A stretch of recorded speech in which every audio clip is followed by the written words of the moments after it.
नमस्कार विद्यार्थ्यांनो, आज आपण इयत्ता 11वी प्रकरण 9 भारताचे 1991 पासूनचे धोरण शिकणार आहोत. आपण वर्गामध्ये हे प्रकरण शिकलेलो होतो, परत त्याची उजळणी आपण करत आहोत. चला तर मग इयत्ता 11वीचं अर्थशास्त्राचं प्रकरण 9 भारताचे 1991 पासूनचे आर्थिक धोरण आपण आज शिकणार आहोत. कसे आहात? बरे आहात ना? नमस्कार. चला मग आज आपल्याला भारताचे 1991 पासूनचे आर्थिक धोरणाची वैशिष्ट्ये बघूया. मग वैशिष्ट्ये बघताना आपल्याला ह्या प्रकरणामध्ये भारताचं 1991 पासूनचं धोरण कसं बदललं, काय बदल झाले हे बघत आहोत. मग भारताच्या 1991 पासूनच्या आर्थिक धोरणाची वैशिष्ट्य आपल्याला 8 याच्यामध्ये बघायची आहेत. औद्योगिक परवाना धोरणाची शिथिलता, मक्तेदारी निर्बंधक व्यापार नियंत्रण कायदा उच्चाटन, लघु उद्योगांना प्रोत्साहन, विदेशी गुंतवणुकीला प्रोत्साहन, सार्वजनिक क्षेत्राची मर्यादित भूमिका, व्यापाराचे उच्चाटन, विमा क्षेत्रातील सुधारणा, वित्तीय क्षेत्रातील सुधारणा. चला तर मग एक एक व्यवस्थित बघूया. पहिला आहे औद्योगिक परवाना धोरणाची शिथिलता. शिथिलता म्हणजे काय? कमी करणं, काय? सूट देणं. मग 1991च्या आर्थिक धोरणात सरकारने काही उद्योगांना आपल्याकडचं काही जे काही बंधनं आहेत त्याला शिथिल केलं, खुले करून दिलं. मग कोणताही उद्योग सुरू करताना औद्योगिक परवाना प्रत्येकाला घ्यावा लागत होता. मग नवीन आर्थिक धोरणानुसार काही उद्योग वगळता म्हणजे 18 उद्योगांचा परवाना त्यांनी मुक्त करून दिलेला दिसून येतो, की जेणेकरून आपलं भारताची परिस्थिती सुधारेल. पुढचं आहे सध्या मग 4 उद्योग जे आहेत, 4 उद्योगांचा परवाना सक्तीचा करण्यात आला. की ते उद्योग मग कुठले उद्योग? की सर्व प्रकारचे संरक्षण साधनं. मग सर्व प्रकारची संरक्षण साधनांचा हा परवाना सरकारकडेच ठेवण्यात आला, कारण संरक्षण साधनं हे फार महत्त्वाचे आहे. भारताच्या दृष्टीने फार महत्त्वाची ती साधनं आहेत म्हणून.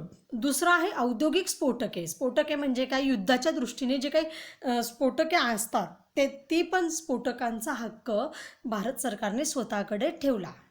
धोकादायक रसायने, औषध निर्मिती आणि तंबाखूजन्य पदार्थांची पण निर्मितीसुद्धा परवाना खुला करण्यात आलेला नाही. म्हणजे 4 उद्योग त्यांनी सक्तीचे केले आणि सक्तीच्या केल्यामुळे बाकीच्या 18 उद्योगांचा परवाना त्यांनी शिथिल केला.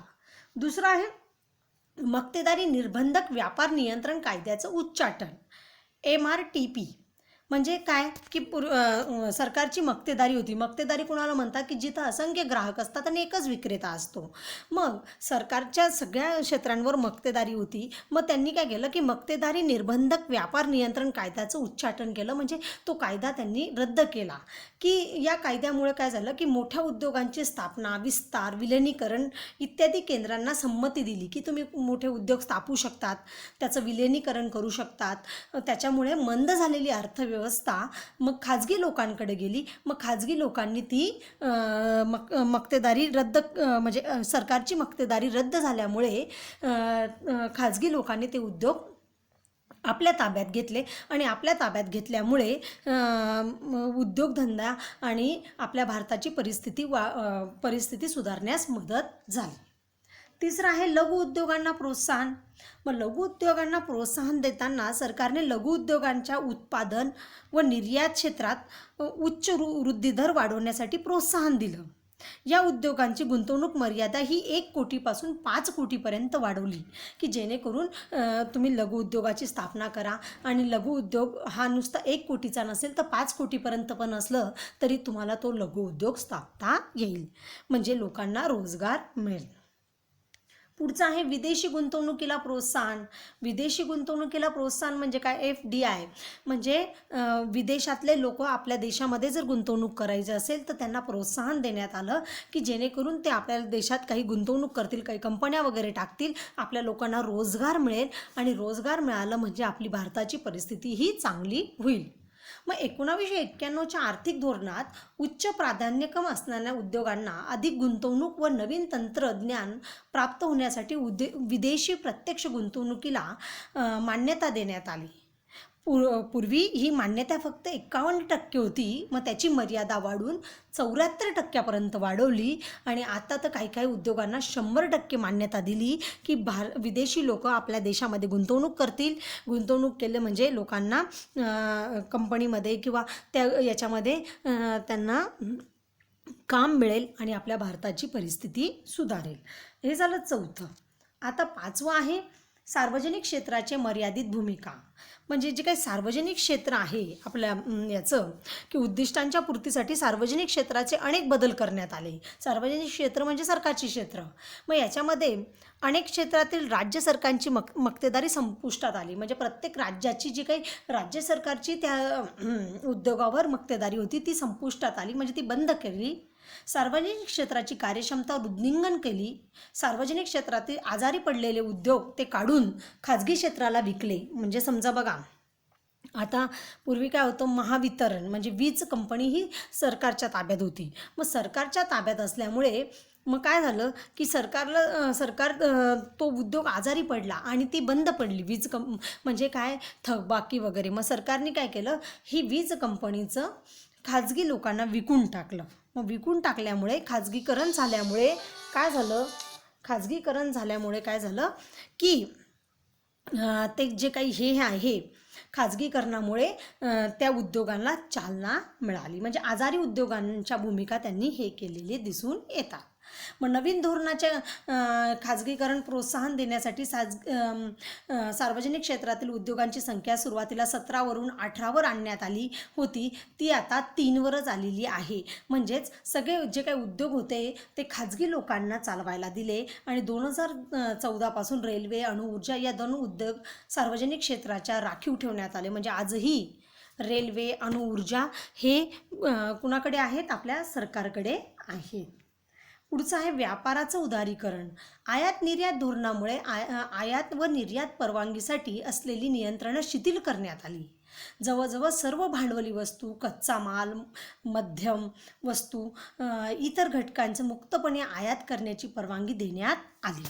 म्हणजेच काय की जो माल तुम्हाला मागवायचा आहे परदेशातनं, त्या मालाचं आयाती करण्यासाठी कुठलंही तुम्हाला सरकारचं बंधनं राहणार नाही.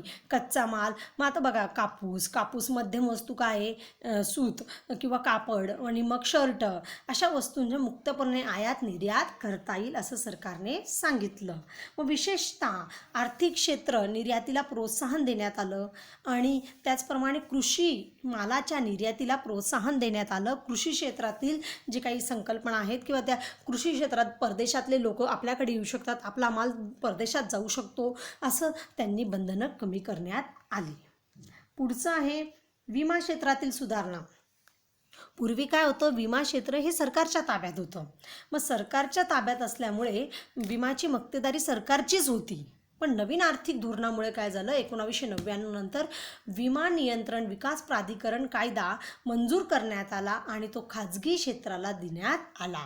मग विमा व्यवसाय सुरू करण्यासाठी खाजगी लोकांना परवानगी देण्यात आली. त्याच्यामुळे खाजगी लोकांनी त्याला चालना दिली आणि आपल्या भारताच्या प्रगतीला सुरुवात केली.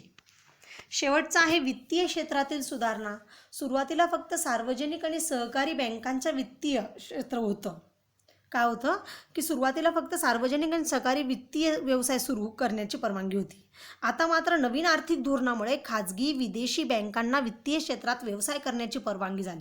म्हणजे पैशाच्या क्षेत्रात सुद्धा कोणीही खाजगी व्यक्ती किंवा संस्था किंवा विदेशातल्या कंपन्यासुद्धा तिथं काम करू शकतील. असं नवीन आर्थिक धोरणाच्या 8 सुधारणा त्यांनी केलेल्या दिसून येतात. की औद्योगिक परवाना शिथिल केला, मक्तेदारी उच्चाटन केलं, लघुउद्योगांना प्रोत्साहन दिलं, विदेशी गुंतवणूकदारांना प्रोत्साहन दिलं, सार्वजनिक क्षेत्राची मर्यादित भूमिका केली त्यांनी. तसंच अजून काय केलं की व्यापाराचं उदारीकरण केलं, विमा क्षेत्रातील सुधारणा झाला, वित्तीय क्षेत्रातील पण सुधारणा झालेल्या दिसून येतात. ही झाली 8 मार्काचा प्रश्न आहे आपला की 1991च्या आर्थिक धोरणाची वैशिष्ट्ये स्पष्ट करा. आलं लक्षात? मग तुम्हाला शोधायचं आहे की खाजगी बँका, विदेशी बँका यांच्या प्रत्येकाचे 5-5 नावं तुम्हाला शोधायची आहेत. आलं लक्षात? हे प्रकरण 9 मधलं पहिलं आहे. धन्यवाद.